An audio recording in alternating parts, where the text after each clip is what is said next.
from EZY Screens. Today I'm going to show you how to change your spring in your cassette. So the first thing you're going to need are only two items, a drill or a screwdriver and your supply tensioner bit.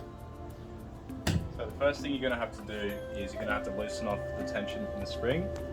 So this is a bit of a tough job.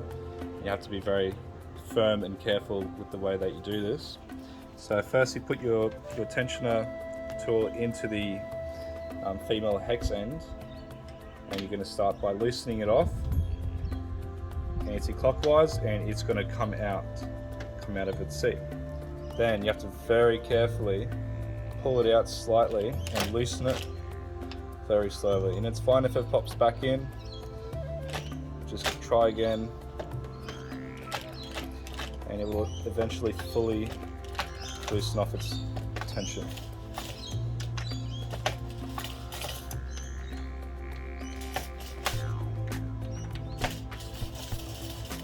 There we go. Now it's fully loosened off and it's come out.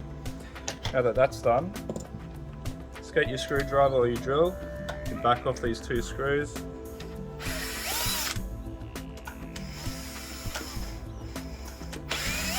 We'll keep those for later.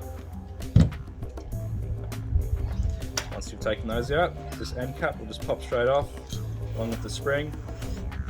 And there's also a white washer that will come out as well. Make sure you keep that.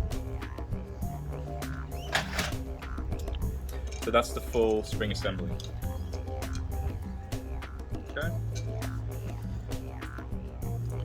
So in order to separate the spring from the spring ends, which is this part and this part, it's very easy. You just see which way the spring is winding, and then you can see that the spring is winding this way. You just spin the spring that way, and then pull it off as you're doing it.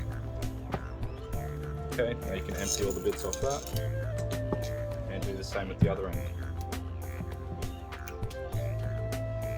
So now you can throw this out if it's broken or whatever's happened to that. Get a new one, and you can start twisting it on, just like so, until it's fully seated. Put your washer back on, and your cap end, followed by the last bit, which is this.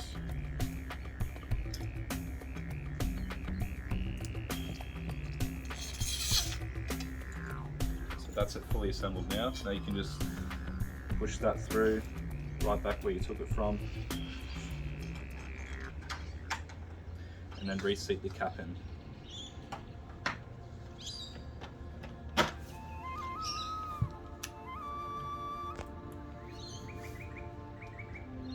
Retighten those two screws that you've taken out. Careful not to over tighten them. They just have to seat, that's all. They don't have to be too tight. And then you can start adding tension back into the spring, which is just anti-clockwise about 25 times.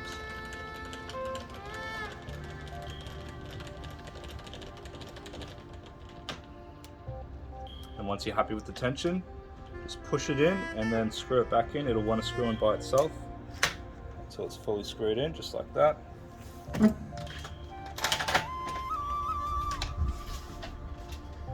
Test your screen. So the screen should want to close back in by itself with a little bit of intent. So it shouldn't be too hard and it shouldn't be too soft. But this will have to be changed anyways. It's a bit of trial and error. Once you put the screen into the door jamb, chances are you'll have to take it out once or twice just to adjust the tension so it's properly done.